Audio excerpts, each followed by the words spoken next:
예, 지난번에 우리가 한 3주 전인가요?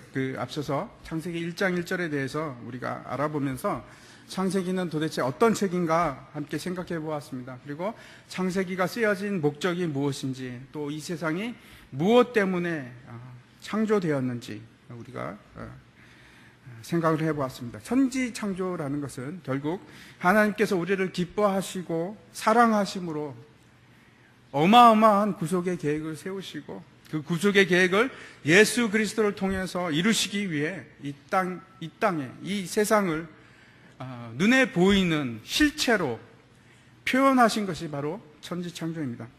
그래서 세상 모든 만물들은 그 각각에 관해서 맡겨진 목적이 있고, 또 그 목적을 위해서 살아가도록 우리가 창조된 것입니다.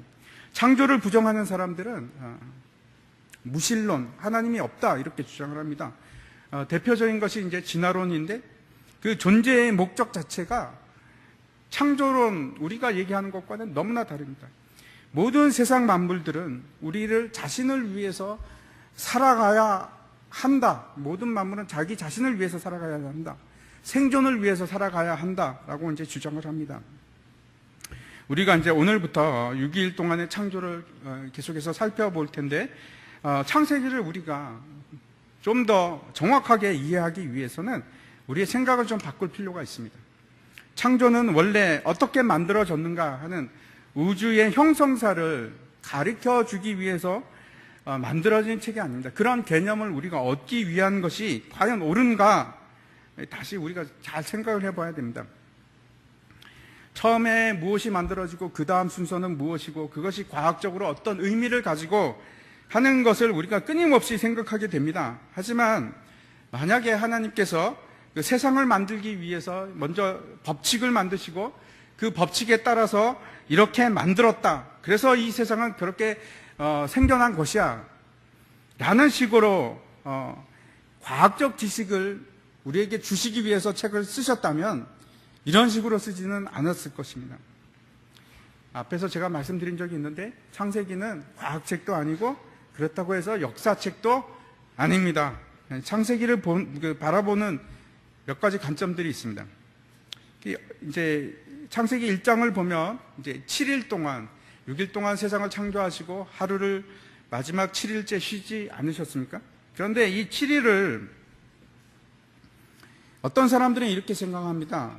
세상 만물의 모든 창조는 이 문학적인 기법을 통해서 여기 기록이 되어 있다, 이렇게 보는 것입니다. 그래서 7일 창조라는 것은 구조에 맞추기 위해서, 그래서 천지 창조를 기술한 것이지 사실 과학과는 전혀 상관이 없다, 은유적인 표현이다 라는 생각을 합니다. 또 어떤 사람들은 이 창세기 1장이 기록된 하루하루가 24시간으로 이루어졌고 단 6일 만에 모든 것이 다 창조되었다, 정확하게 6일 만에 창조되었다라고 얘기를 합니다. 이제 그렇게 하면은 어떻게 되냐면 이 우주의 나이가 6,000년 정도밖에 되지 않습니다. 계산을 해보면 현대 과학자들이 말하는 거하고는 굉장히 차이가 많이 납니다. 현대 과학자들이 얘기하는 것은 우주의 생성이 지금 135억 년 정도 됐다, 이렇게 얘기를 하고, 지구가 만들어진 것은 한 46억 년 정도 됐다, 이렇게 이제 계산을 합니다. 많이 차이가 있습니다. 또 다른 한편으로는 사람들이 어떻게 생각하면 이 창세기 1장의 내용은 상징적인 표현으로 생각을 합니다. 하루하루가 24시간이 아니고 한 시대 한 시대를 상징적으로 표현한 것이다. 그래서 이것이 단 하루라고 얘기할 수는 없다, 이렇게 얘기를 합니다. 그래서 또 유신론적 진화론을 얘기하기도 합니다. 아무튼 이런 주장들이 있는데, 이 사람들에게서 가장 중요한 것이 사실은 현대의 우주론하고 이 창세기를 어떻게 접목시킬 수 있을까, 어떻게 하면 조화를 만들 수 있을까라는 그 생각이 지배를 하고 있기 때문에 그렇습니다. 예를 들어서 이제 창조과학회라는 곳이 있는데, 이 과학적인 사실들과 법칙을 가지고 이 창세기 1장을 설명을 하려고 많이 노력을 합니다. 제가 말씀드리는 것은 우리가 과학에 너무 일종의 맹신을 하고 있습니다. 과학이라고 하면 뭐든지 다 옳을 것 같고, 과학책에 나와 있는 내용이라면 뭐든지 다 맞을 것 같고 그런 맹신을 하게 되었습니다. 그것이 언제부터 있냐면 19세기부터 그런 일이 발생을 했습니다. 그렇지 않습니다. 과학은 불완전합니다. 반면에 성경은 완전합니다. 본질 자체가 틀립니다. 집에서 이제 우리 아이들의 책을 이렇게 보면은 과학책들이 있습니다. Y 같은 뭐 과학책들이 있습니다. 그래서 보면은 예외 없이 진화론에 대해서 이것을 과학적 사실로 가르칩니다. 정말 이 과학은 불변의 진리인가? 전혀 그렇지 않습니다. 절대로 그렇지 않습니다. 사실 진화론이라는 것 자체는 여러분 하나의 가설에 불과합니다. 그것이 진리가 되는 수는 없습니다. 심지어는 그 가설이, 진화론이라는 가설이 틀렸다는 수많은 증거들이 있습니다. 적어도 과학적으로 설명이 된다는 것은 두 가지를 요구를 하는데, 하나는 객관성을 가지고 있어야 되고, 또 하나는 재현성이 있어야 됩니다. 재현성이라는 것은 다시 반복될 수가 있어야 됩니다. 그런데 진화론은 전혀 그렇지 않습니다. 객관적이지도 않고 재현성을 가지고 있지도 않습니다. 진화가 재현된 적은 단 한 번도 없습니다. 초파리가 있는데 사람들이 이제 초파리를 연구 재료로 많이 사용을 합니다. 왜냐하면 그 생태 사이클이 굉장히 짧기 때문에 그렇습니다. 이틀이 지나면, 2일이 지나면 그 짝짓기를 할 수가 있습니다. 초파리는. 그리고 14일이 지나면 그 생을 마칩니다. 2주면 마칩니다. 그래서 그 생애가 굉장히 짧기 때문에 이걸로 연구를 많이 하는데, 과학자들이 이 진화론을 밝히기 위해서 초파리를 가지고 무려 150년을 연구를 했습니다. 혹시 돌연변이가 생기면 진화가 일어나지 않을까? 계속해서 살펴보았습니다. 그런데 전혀 그런 일은 일어나지 않았습니다. 단 한 번도 진화가 일어난 적은 없습니다. 제가 말하는 건 대진화를 얘기하는 것입니다. 가설이 과학적 사실이 되기 위해서는 증명이나 증거가 필요한데, 여러분 혹시 아십니까? 진화론을 뒷받침하는 증거나 증명이 세상에는 단 한 건도 없습니다. 오히려 최근에 이제 크게 지금 발전하고 있는 학문인데, DNA를 가지고 연구하는 학문입니다. 지놈 프로젝트, 게놈 프로젝트라고도 하는데, 이것이 이제 점점 이제 완성이 돼가면서 요즘 아주 다른 의견들을 내고 있습니다. 깜짝 놀랄 정도로 다른 의견들을 내고 있는데, 어떤 증거들이 나오기 시작하냐면 생물은 진화한 것이 아니고 처음부터 설계되었다라는 굉장히 많은 사실들이 우리가 그 지놈 프로젝트로부터 알아낼 수 있었습니다. 그래서 최근에 일어난 그 생물학계에서는 다윈이 정말 옳은가 하는 대로 지금 다시 돌아가고 있습니다. 지금 뭐 진화론이 허구다 하는 것은 수많은 증거를 댈 수가 있지만 그것이 중요한 것이 아니고, 다시 우리가 창세기로 돌아가서 그런 과학적인 지식을 전달하는 거나 창세기를 통해서 우리가 원하는 우주의 기원에 관한 과학적인 사실을 도출해내는 것이 과연 가능한가? 한번 생각을 했으면 좋겠습니다. 우리는 우주를 물질적인 구조의 관계로부터 생각을 합니다. 그것이 이제 헬라 철학 때문에 그런데, 헬라 철학이 모든 과학의 기초를 이루었습니다. 그래서 헬라 철학에서는 물질적인 구조는 분별할 수 있다. 그래서 이제 우주는 이런 식으로 형성이 되었다라고 이제 사람들에게 설득하기 시작했습니다. 이것이 크게 발전한 때가 있었는데, 그때 계몽주의 사상이 번창하던 때입니다. 그래서 계몽주의가 시작하면서 어떤 사상이 우리에게 들어왔냐면, 물질 구조는 가장 중요한 것이다 라고 이제 사람들에게 설득하기 시작했고, 찰스 다윈 이후에는 물질적인 구조가 우주에 존재하는 모든 것이다 라고 우리에게 지금 얘기하고 있습니다. 무슨 얘기냐면, 우리가 바라보는 것은 모든 것이 다 물질이다, 모든 것이 물질과 구조로 이해를 할 수 있다라는 것입니다. 이 창세기가 창조를 묘사할 때 우주의 형성사나 물질의 구조에 관해서는 불행하게도 전혀 관심이 없습니다. 어떤 때는 그래서 답답합니다. 한번 보여주시기 바랍니다. 찰스 다윈이 이런 말을 했습니다. 구약 성경은 명백하게 잘못된 지구의 역사를 말한다 라고 찰스 다윈이 얘기했습니다. 그렇지 않습니다. 구약 성경이 잘못된 역사를 말하는 것이 아니고 아예 거기에 관심이 없습니다. 창세기는 거기에 관심이 없습니다.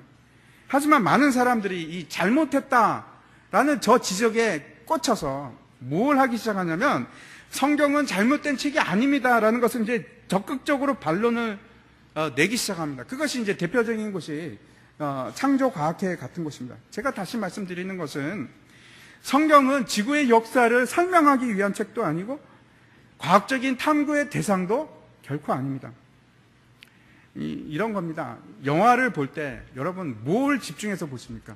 영화를 보기 시작하면 스토리가 어떻게 전개되고 그 영화에서 지금 나에게 주는 메시지는 어떤 것이다. 이런 데 관심이 있지 않습니까?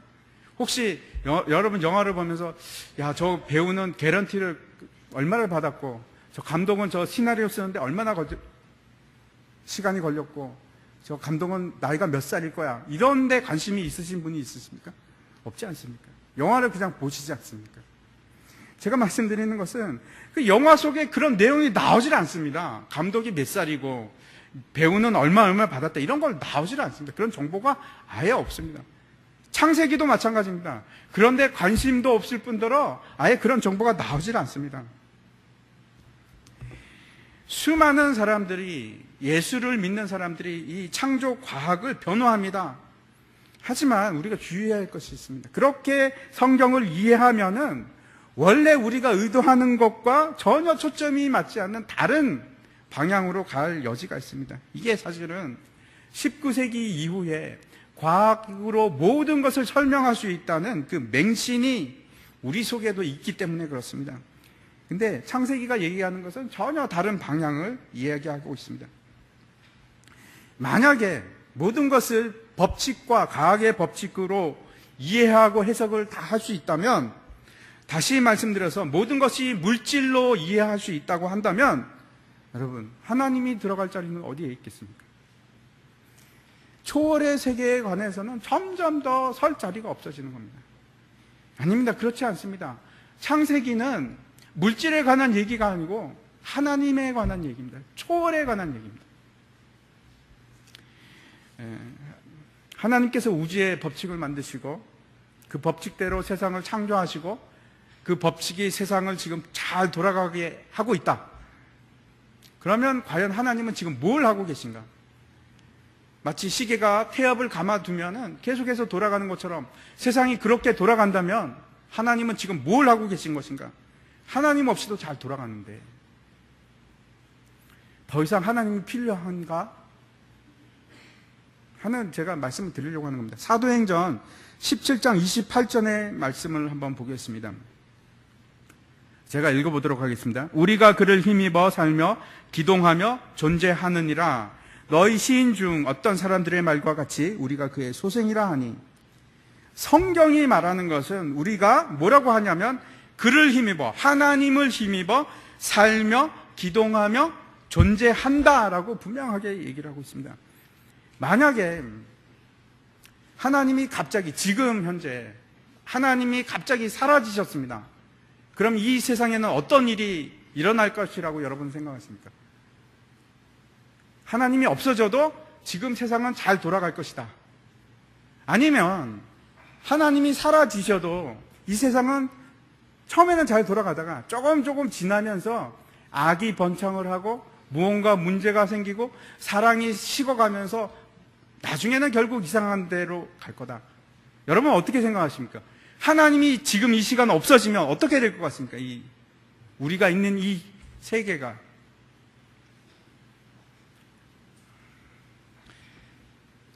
제가 답을 말씀드리겠습니다. 하나님이 사라지면 이 모든 것의 존재 자체가 멈춰버릴 겁니다.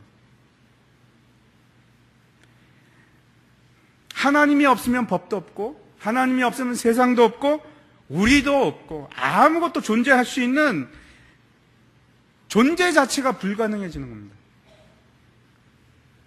바울이 지금 이 말씀, 사도행전의 말씀에서 뭐라고 하냐면 그가 없이는 살 수도 없고 기동할 수도 없고 움직일 수도 없다는 거죠. 그 다음에 존재할 수도 없다고 얘기합니다. 분명하게 얘기하고 있습니다. 그 리차드 보브라는 사람이 있는데 이 사람이 이런 예를 들어서 우리에게 얘기를 합니다. 텔레비전을 보고 있으면, 그렇죠? 텔레비전 안에 사람들이 막 나와서 살아가고 또 싸우기도 하고 사랑도 하고 또 물건을 떨어뜨리면 떨어지기도 하고 점프도 하고 뭐 그런 것들이 계속 나옵니다. 그렇죠? 마치 우리가 살고 있는 것처럼. 그런데 텔레비전의 전원 플러그를 탁 뽑아버리면 어떻게 됩니까? 그냥 꺼져버리지 않습니까? 까맣게 변합니다. 존재의 근원이 사라지기 때문에 그렇습니다.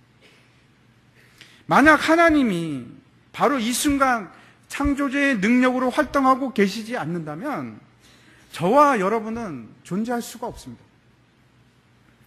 하나님은 기적을 일으키실 때만 이 땅에 나타나시는 것이 아니고 하나님과 무관한 자연은 전혀 존재하지 않습니다. 모든 것은, 세상의 모든 것은 하나님 때문에 존재합니다. 그것이 성경이 우리에게 얘기하는 바입니다. 오늘 본문으로 돌아가서 이제 다시 태초에라는 말씀부터 생각해 봤으면 좋겠습니다. 이 태초의 시작이라는 뜻인데, 이제 뭐 히브리어는 레시트라고 하고 그 다음에 헬라어로는 아르케라고 하는데, 이 시작이라는 단어로 시작하는 성경의 책들이 있습니다. 여러분 기억나십니까? 3권이 있습니다. 첫 번째가 창세기고, 두 번째가 마가복음이 그렇습니다. 마가복음이 그렇고, 세 번째가 요한복음입니다. 먼저 우리가 마가복음을 한번 보도록 하겠습니다. 같이 한번 읽어보겠습니다. 시작. 하나님의 아들 예수 그리스도 복음의 시작이라, 이렇게 말씀을 하고 있는데, 우리가 먼저 생각할 것은 복음의 시작이라 이렇게 얘기했는데 저 복음이 언제 시작이 되었을까? 여러분 어떻게 생각하십니까? 복음이 언제 시작되었을 거라고 생각을 하십니까? 예수님께서 이 땅에 오셔서 공생애를 시작하실 때 그때 복음이 시작되었을까요? 그렇지 않습니다. 한번 창세기 3장 15절을 보여주시기 바랍니다. 제가 읽어보도록 하겠습니다. 창세기 3장 15절을 원시복음이라고 하는데 이렇게 얘기합니다. 내가 너로 여자와 원수가 되게 하고 내 후손도 여자의 후손과 원수가 되게 하리니, 여자의 후손은 예수님을 말하는 것입니다. 내 머리를 상하게 할 것이요 너는 그의 발꿈치를 상하게 할 것이니라 하시고, 이것이 복음입니다. 그런데 이 복음의 시작은, 마가복음이 얘기하는 그 복음의 시작은 예수님이 이 땅에 오셨을 때부터 시작된 것이 아니고 창세기에 있습니다. 창세기에, 복음은 창세기에 있습니다. 그런데 그러면 창세기부터 시작한 것인가? 아니요, 그렇지 않습니다. 에베소서 그 1장에 보면 우리가 잘 알고 있습니다. 하나님께서 창세 전에 이미 우리를 향한 복음의 계획, 구원의 계획을 세우셨습니다. 그 세우신 계획에 따라 예수님께서 이 땅에 오신 것입니다. 이 땅에 오셨고 그 계획에 따라 하나님께서 이 천지를 창조하신 것입니다. 그래서 복음의 시작은 창조입니다. 천지 창조입니다. 다시 한번 요한복음을 보겠습니다. 태초에 말씀이 계시니라, 이 말씀이 하나님과 함께 계셨으니 이 말씀은 곧 하나님이시니라. 그가 태초에 하나님과 함께 계셨고 만물이 그로 말미암아 지은 바 되었으니 지은 것이 하나도 그가 없이는 된 것이 없느니라. 요한이 이야기하기를 예수 그리스도는 하나님의 아들로 태초에 하나님과 함께 계셨을 뿐만 아니라 세상 만물이 그 아들 예수 그리스도를 통해서 지어졌다, 만들어졌다라고 분명히 말씀을 합니다. 그렇다면 다시 돌아가서 태초에 하나님이 천지를 창조하시니라 라는 이 선포는, 창조는 결국 예수 그리스도께서 이 천지를 창조를 나타내는 말씀이었고, 또 그것이 곧 복음의 시작이 되는 겁니다. 다시 말씀드려서 우리가 오늘 본문을 볼 때 빛이 있으라라는 이 첫째 날의 창조 역사가 복음의 시점으로, 복음의 시작의 관점으로 우리가 볼 수밖에 없습니다. 태초에 하나님이 천지를 창조하시니라, 얼마나 이 장엄한 선포입니다. 이 장엄한 선포는 하나님의 복음의 시작이고, 또한 빛의 창조는 그 복음의 시작이 실체화된 그 사건을 의미하고 있습니다. 다시 한번 이제 다시 본문으로 돌아가서 2절을 한번 보도록 하겠습니다. 2절을 한번 같이 읽어보겠습니다. 시작. 땅이 혼돈하고 공허하며 흑암이 깊음 위에 있고 하나님의 영은 수면 위에 운행하시니라. 처음에 그 땅이 혼돈하고 공허하다라고 얘기를 하고 있습니다. 여러분 한번 여기서 한번 의문을 가지시기 바랍니다. 그 땅이 도대체 뭘까? 과연 이 땅은 지구를 말하는 것인가? 창세기 1장을 통해서 계속 반복해서 등장하는 카테고리가 있습니다. 첫 번째가 하늘이고, 두 번째가 땅이고, 그리고 또 물이 등장합니다. 1절에서도 그렇습니다. 태초에 하나님이 천지를 할 때, 이 천지라는 것이 하늘과 땅이라는 뜻입니다.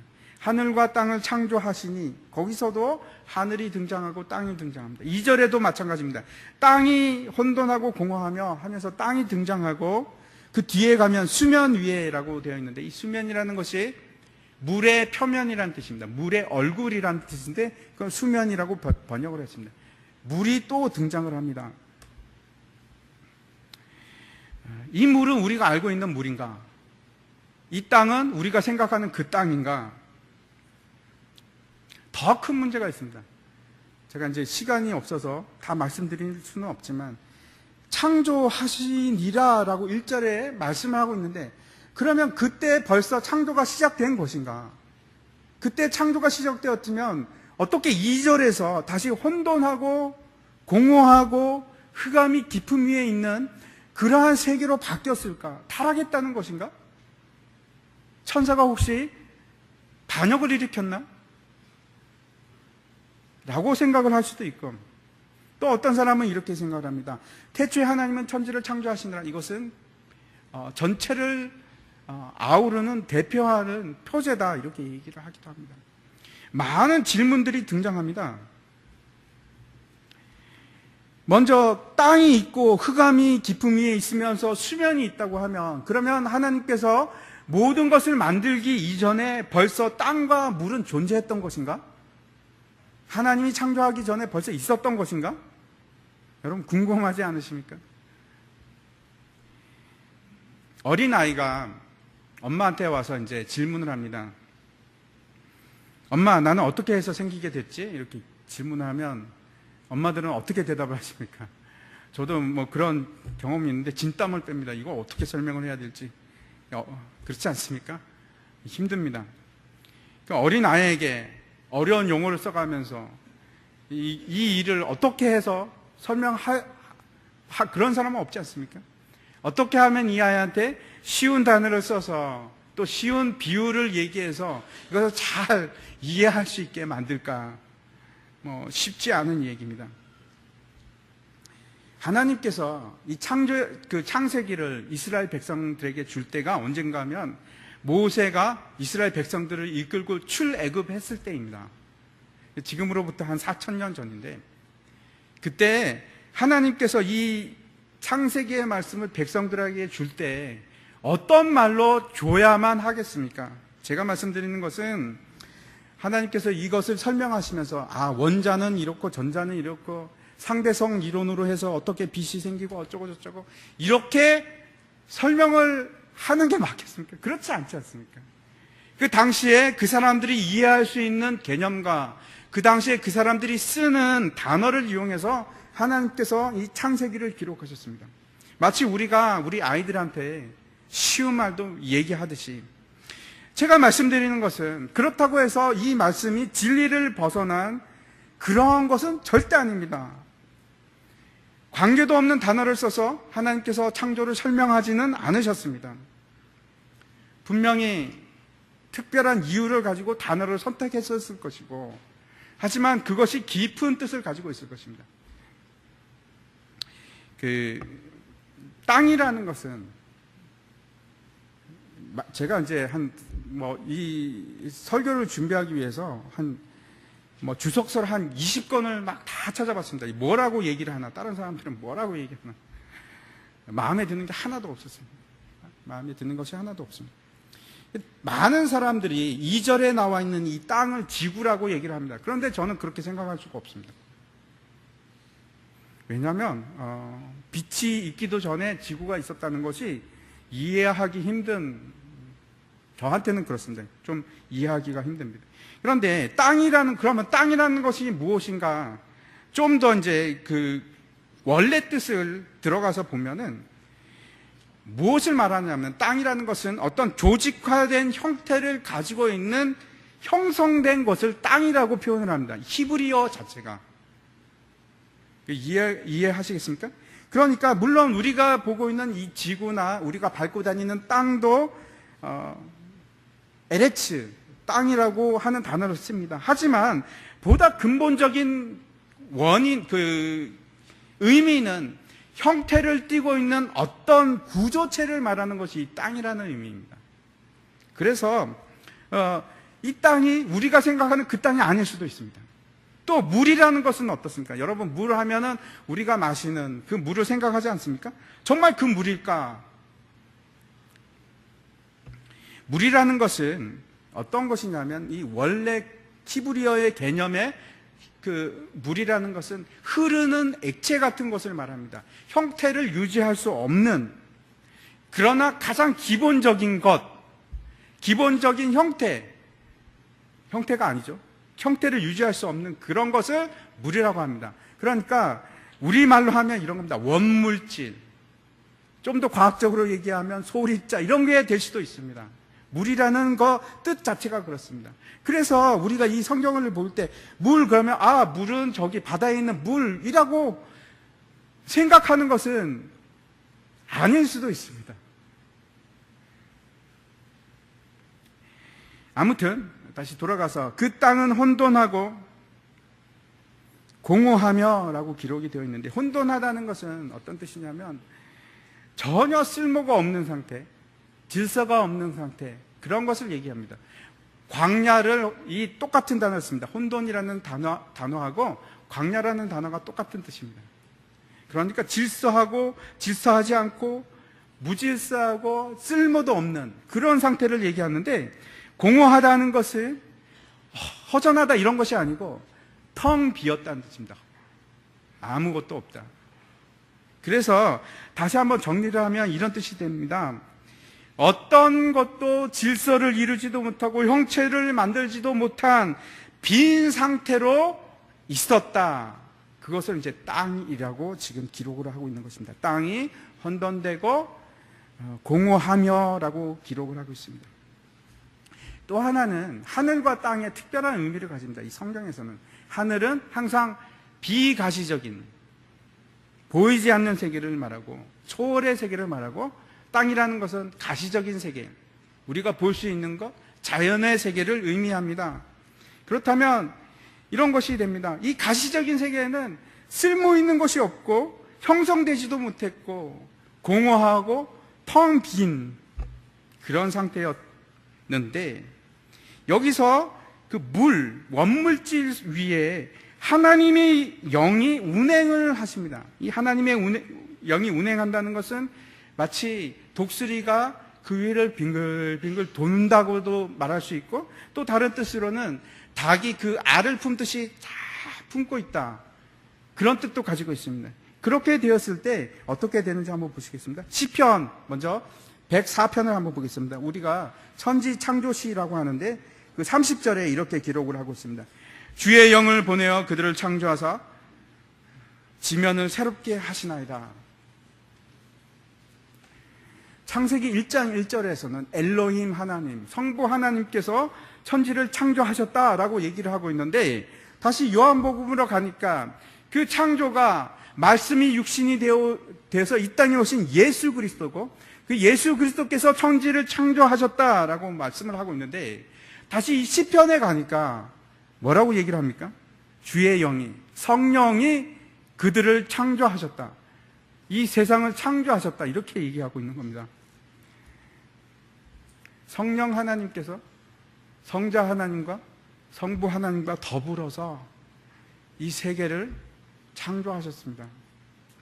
다시 돌아가서 하나님께서 이 우주 만물을 보존케 하신다는 것이 성삼위 하나님의 어떻게 하심을 따라서 우리가 이 만물을 보존케 되는 것인가, 다시 한번 생각해 보았으면 좋겠습니다. 우리도 마찬가지입니다. 우리 역시 하나님의 계획하심이 필요하고 성령 하나님의 인도하심이 필요하고, 그리고 말씀 대신 성자 하나님의 은혜가 지속적으로 필요합니다. 제가 앞에서 말씀드렸던 것 같이 그 성삼위 하나님의 역사하심이 지금 당장이라도 끊어지면 우리는 존재할 수가 없습니다. 하나님의 은혜가 지속적으로 필요합니다. 성경은 왜 하나님께서 창조의 역사를 혼돈으로부터 시작했다고 그 이유에 대해서 말씀하지 않습니다. 제가 아무리 찾아봐도 알 수가 없었습니다.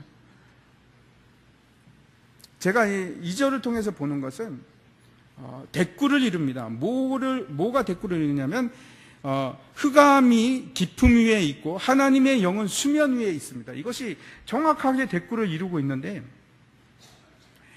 이런 겁니다.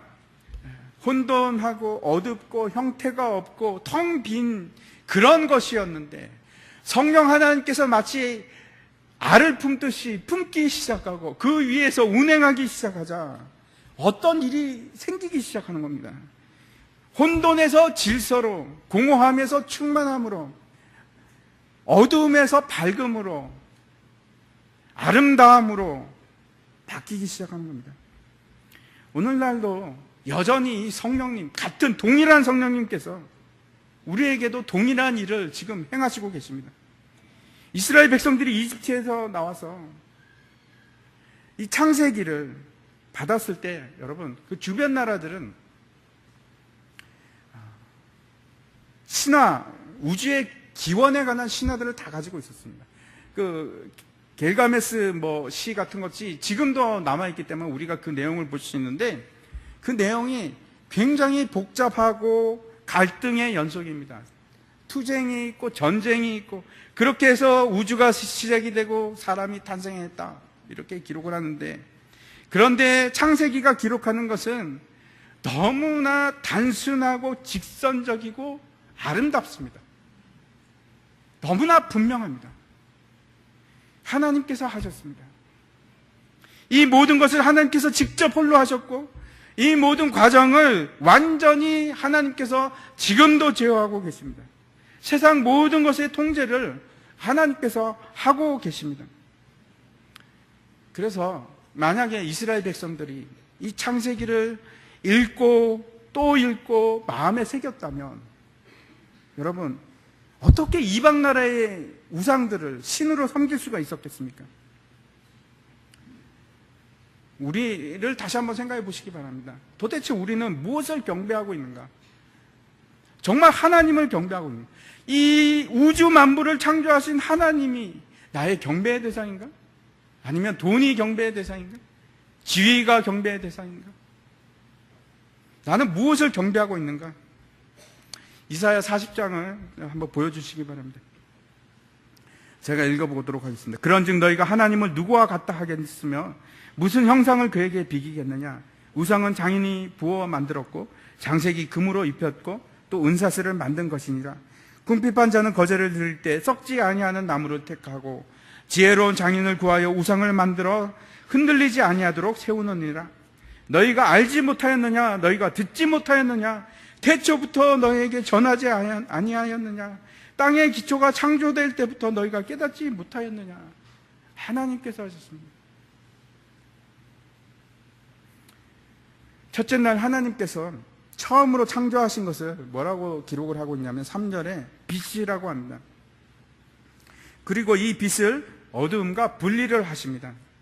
그런데 어떻게 해서 이 빛이 존재하게 되었고 어떤 종류의 빛인지 전혀 말씀하고 있지 않습니다. 단지 빛이 있으라 라고 명하셨고 그래서 빛이 있었습니다. 이 분명한 것은 여러분, 이 빛은 태양의 빛도 아니고 달빛도 아니고 별빛도 아닙니다. 발광체의 빛이 아닙니다. 이 발광체의 빛은 한번 보십시오. 14절부터 만들어집니다. 창조의 넷째 날 만들어집니다. 그래서 여기 처음에 창조의 첫째 날 만들어진 빛은 태양빛도 아니고 달빛도 아닙니다. 그러면 무슨 빛입니까? 여러분 무슨 빛이라고 생각하십니까? 제가 이제 옛날에는 과학을 공부를 했고 또 과학을 좋아했기 때문에 한때는 제가 모든 것을 다 이 과학으로 설명을 하려고 했습니다. 이제 과학자들이 가장 지금 우주의 기원이라고 하는 사건은 빅뱅이라고 합니다. 그래서 태초에 모든 우주가 이 점보다 작은 점에 몰려 있다가 그것이 폭발하는 겁니다. 그때 이제 빛이 생기면서 우주가 팽창하기 시작했다 하는 것이 지금의 정설입니다. 물론 이제 나중에 또 바뀔 수도 있겠지만, 하지만 앞서 제가 말씀드렸듯이 우리가 초점을 맞추는 것은 정말 하나님께서 이 일을 통해서 무엇을 우리에게 말씀하시는 건가 하는 데 있습니다. 이 빛이 무엇이라고 생각하십니까? 아마도 그 빛은 하나님 자신으로부터 나온 빛이 아닐까 생각을 합니다. 왜냐하면 요한 1서 1장 5절에 한번 보여주십시오. 이렇게 말씀을 합니다. 우리가 그에게서 듣고 너에게 전하는 소식은 이것이니 곧 하나님은 빛이시라. 그에게는 어둠이 조금도 없으시다. 이렇게 말씀하고 있습니다. 다시 시편 104편 2절에 이렇게 말씀을 하십니다. 주께서 옷을 입음같이 빛을 입으시며 하늘을 휘장같이 치시며, 하나님께서 마치 옷을 두르듯이 그 빛을 자신에게 두르셨다 이렇게 표현을 하고 있습니다. 과연 해와 달이 없어도 전구와 같은 이런 전구와 같은 빛이 발광체가 없어도 우리가 살아갈 수 있을까? 여러분 어떻게 생각하십니까? 예, 있습니다. 계시록 22장 5절을 한번 보시기 바랍니다. 다시 밤이 없겠고 등불과 햇빛이 쓸데없으니 이는 주 하나님이 그들에게 비치십니다. 그들이 세세토록 왕노릇 하리로다. 하나님께서 비추시는 그 빛이 너무나 밝고 강렬하기 때문에 등불도 필요 없고 햇빛도 필요가 없습니다. 정말 그렇다는 것입니다. 당연히 창조 4일째 발광체가 만들어졌지만, 해가 만들어졌지만 그 해가 없다고 할지라도 아무런 문제가 되지 않습니다. 하나님 그분이 바로 우리의 빛이시기 때문에 그렇습니다. 초등학교 때, 초등학교 저학년 때 배우는 것이 있습니다. 모든 그 생명체에게 필요한 것이 무엇인지 4가지 요소가 있습니다. 아십니까? 이제 첫 번째 나오는 것이 해입니다. 햇빛. 두 번째 물, 공기, 그 다음에 양분 이렇게 되어 있는데, 음식 이렇게 되는데, 빛이 없이는 우리가 존재할 수 없습니다. 제가 말씀드리는 것은 태양빛이 우리에게 있어야만 존재하는 것이 아니고 하나님의 빛이 없이는 우리가 이 땅에 단 한순간도 살아갈 수가 없습니다. 고린도후서 4장 6절을 한번 보여주시기 바랍니다. 거기서 같이 한번 읽어보겠습니다. 시작. 어두운 데 빛이 빛이라 말씀하셨던 그 하나님께서 예수 그리스도의 얼굴에 있는 하나님의 영광을 아는 빛을 우리 마음에 비추셨습니다. 하나님께서 태초에 빛이 있으라 하시던 그 하나님께서 우리에게 또 동일한 빛을 비추시기 시작했는데, 예수 그리스도의 얼굴을 통해서 하나님의 영광을 아는 빛을 우리 마음에 비추십니다. 이것이 첫째 날 하나님께서 만드신 빛입니다. 요한복음 1장 4절을 가서 이렇게, 요한복음 1장 4절에서 이렇게 얘기합니다. 그 안에 생명이 있었으니 이 생명은 사람들의 빛이라. 예수 그리스도가 생명이고 예수 그리스도가 빛이십니다. 그 생명이 없이는 우리가 또한 우리 마찬가지로 생명을 가질 수가 없습니다. 생명의 근원이 거기에 있습니다. 그리고 하나님께서 이 빛을 보시기에 좋았더라라고 얘기를 합니다.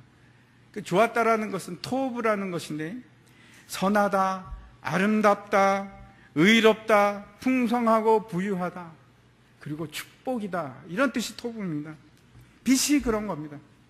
성경은 끊임없이 그 빛이 예수 그리스도고 그 참빛으로 나오라.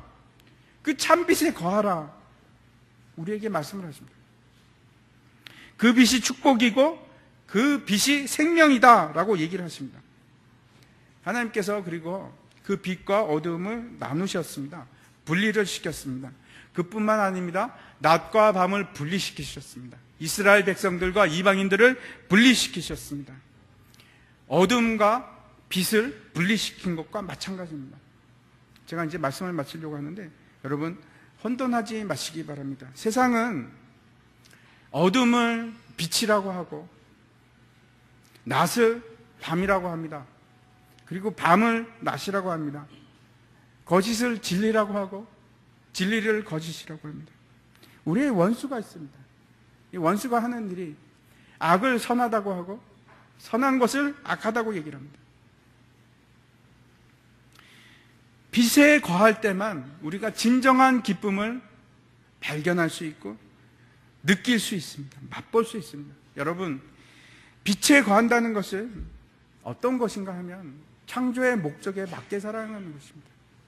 여러분 다시 한번 생각해 보시기 바랍니다. 나는 과연 창조의 목적에 맞게 살아가고 있는가? 진화론의 핵심은 물질입니다. 모든 것이 물질로부터 시작해서 사람의 조상은 원숭이고 원숭이의 조상은 물고기고 물고기의 조상은 아메바고 아메바의 조상은 그냥 무기물이었다. 물질입니다. 물질. 그래서 너무나 당연하게 많은 사람들이 그 목적도 없이 소망도 없이 물질을 위해서 살아갑니다. 그냥 물질을 위해서 살아갑니다. 자기 자신만을 위해서 살아갑니다. 각각의 개체를 위해서. 그게 세상의 논리의 핵심입니다. 여러분 어디를 따르시겠습니까? 성경은 그렇게 말하고 있지 않습니다. 세상 모든 것에는 목적이 있고 너무나 거룩한 목적이 있고 하나님이 우리에게 주신 목적이 있고 그 목적대로 살아가라고 말씀을 합니다.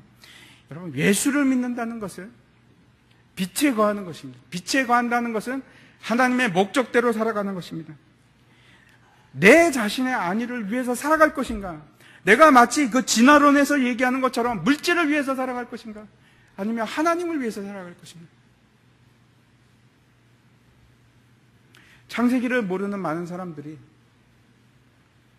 하나님께서 이 천지창조를 이루셨다는 것을 믿지 않는 사람들이, 그것을 모르는 사람들이 이 세상에서 목적도 없이 당연히 소망도 없습니다.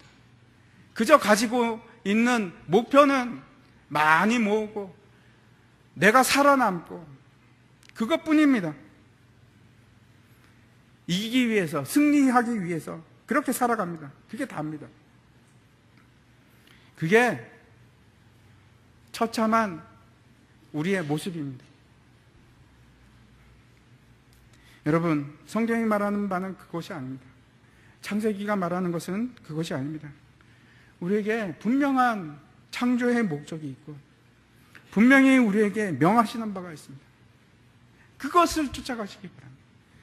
다시 처음으로 돌아가시기 바랍니다. 다시 창세기로 돌아가시기 바랍니다. 다시 하나님께서 이 창조, 우주 만물을 창조하신 것을 여러분 느끼고 또 읽고 또 읽고 마음에 새기시기 바랍니다. 세상의 모든 것은 우리가 섬길 수가 없습니다. 왜냐하면 피조물이기 때문에 그렇습니다. 우리가 섬길 수 있는 대상은 하나님밖에 없습니다. 그 하나님께서 우리를 목적을 두시고 만드셨습니다. 그것이 창세기가 우리에게 말씀하는 바입니다. 같이 기도하겠습니다.